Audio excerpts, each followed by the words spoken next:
안녕하세요. 9월 12일 월요일입니다. 오늘은 강용석 변호사와 그 주변 이야기입니다.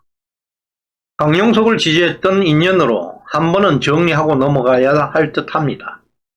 과거 가세현 멤버들, 지금 인간이 어디까지 타락할 수 있는지 끝판왕을 보여주고 있습니다. 아무리 개인 방송이라 할지라도 정치 분야에서 활동하는 분들은 우파 가치가 최고의 선이 되고야 할 것입니다. 우리 공동체의 도덕체계가 어떤 것인지 한 번쯤 고민하고 방송해야 한다는 것입니다. 다시 말해서 정치 유튜버는 이념이 돈보다 상위 개념에 있어야 합니다. 최소한 돈의 노예로 살아가는 방송은 되지 말아야 할 것입니다. 경제 유튜버 중에서 3프로라는 채널이 있습니다. 구독자 200만 명, 조회수는 50만 내지 100만 원을 수시로 찍는 매우 인기 있는 채널입니다. 운영자들은 명문대학도 나온 사람들도 아닙니다. 굳이 이념을 따지자면 좌파로 분류되는 채널입니다. 2008년 가세현과 비슷한 시기에 설립되었습니다. 이미 투자금 80억을 유치받아 운영되고 있는데요. 이런 3프로TV가 상장을 준비하고 있습니다. 기업 평가액이 무려 1조 원을 초과하고 있습니다. 유튜브 시장이 커지면서 한국 유튜브 채널 중에서 최초로 상장되는 회사가 될 전망입니다. 특히 대한민국 최고 전문가들이 출연을 기다릴 정도로 인기 채널이 되어가고 있습니다.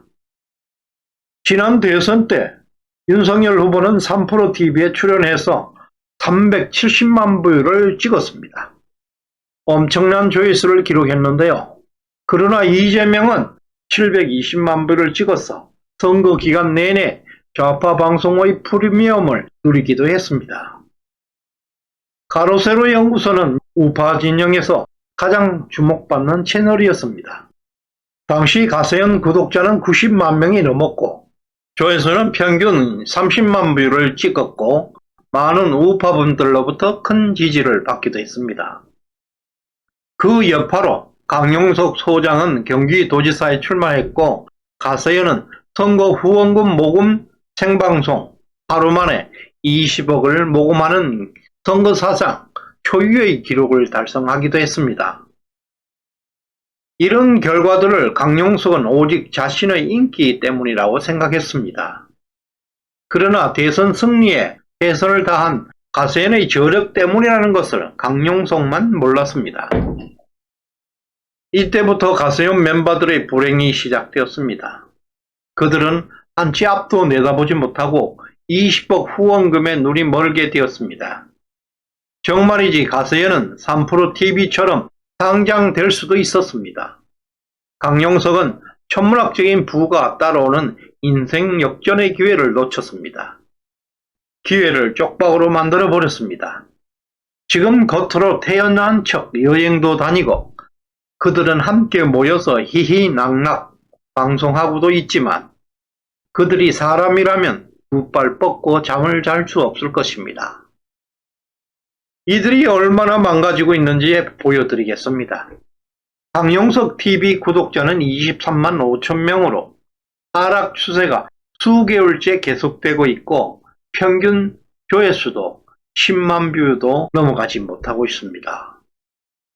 김용호 TV는 구독자가 수개월째 정말로 급속하게 감소하고 있고 한때 70만 명이 넘었던 구독자는 현재 63만 7천 명까지 빠지고 있습니다. 목격자 K 채널도 구독자는 급속하게 빠지고 있고 조회수는 2만 2천 뷰로 형편없이 급감하고 있습니다. 이와 같이 시장은 배신자들에게 냉혹한 응징을 가하고 있습니다. 인간에게 돈은 틀림없이 소중한 요소입니다. 못난 사람일수록 소중한 것으로 인해서 자신이 파멸하게 되는 것입니다. 어제는 이준석의 저격, 김소연, 이번에는 강용석 선거법 위반 폭로라는 제목의 기사가 조선일보에 실렸습니다. 강용석 캠프 총괄선대 본부장이었던 권유 씨가 법인 사업자로 5,500만 원 용역비를 받아갔고 또 강용석 가족회사였던 중컴으로부터 펠리세이드 차량도 제공받았다는 내용입니다. 또 지난달 뉴스타파에서도 강용석 후보, 중컴과 가세연에 대해서 선거 후원금 12억을 지출했다고 폭로하고 있습니다. 그 이후에도 종이TV, 깔통TV 등 몇몇 채널에서 강용석의 부적절한 처신과 후원금 불법 의혹을 제기하고 있습니다. 모금 방송 내내 완주하지 않을 것이며 반드시 단일화할 것이라고 약속했습니다. 김세희 대표와 김소연 변호사 등 모든 사람들이 후보 단일화 조건으로 모금 방송을 진행하였습니다. 입이 10개라도 완주하는 것은 배신 행위입니다. 따라서 완주한 것은 후원자들을 배신한 것입니다. 우파들에게는 법률도 중요하지만 우리 스스로 만들어가는 공동체의 룰을 지켜야 합니다. 그것은 우리 공동체를 유지하는 자생적 질서라고 합니다. 1. 후원금 20억은 오직 선거 비용에 사용해야 합니다. 만약 후원금이 남았다면 국가에 반납하는 것은 상식입니다. 공동체를 위한 돈입니다. 강용석은 후원금으로 여러 번 최고급 음식점에서 수십만 원대 식사를 했습니다.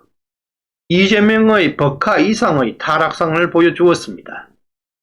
정치의 기본 수양도 없는 인간에게 후원한 꼴이 되었습니다. 2. 강용석은 선거에서 지자마자 생방송으로 슈퍼챗 1,400만 원을 땡겨서 2달 이상 해외여행을 다녀왔습니다. 또 귀국하는데 비행기값이 모자란다고 구글 방송까지 하는 것을 보았습니다. 3. 강용석, 김용호, 권유 등은 김세희 대표를 왕따시키며 2차, 3차 가해 행위로 의심되는 방송으로 잔인하게 한 인간을 짓밟고 있습니다. 4. 강용석은 이준석에게 우리 대표님 입당만 받아주신다면 모든 영상을 내리겠습니다. 또한 윤석열 대통령으로 전화받은 사실은 특급 비밀임에도 불구하고 자신의 인기 모래에 이용해서 공개하였습니다. 이런 일련의 행동은 공동체 룰을 파괴하는 악마의 모습들입니다. 정말 비굴하고 불종적인 노예 근성 그리고 배신의 극치를 보여주고 있습니다. 어느 누구도 이런 사람들과 인연을 거부할 것입니다. 세상은, 민심은, 시장은 가만히 있는 것 같아도 반드시 응징하고 있습니다. 기브 앤 테이크라는 책에는 항상 베푸는 사람, 항상 주기만 하는 사람을 호구라고 하고 있습니다. 그러나 결국에는 호구들 중에서 최고의 리더가 탄생한다는 실험 결과를 내놓고 있습니다. 최고의 성공은 호구들이지만 모든 호구들이 성공하는 것은 아닙니다. 김세희 대표께서도 눈물을 거두고 독해져야 합니다. 시정년은 남의 것을 탐내는 강용석 같은 기버들을 손절합니다. 시청해 주셔서 감사드립니다.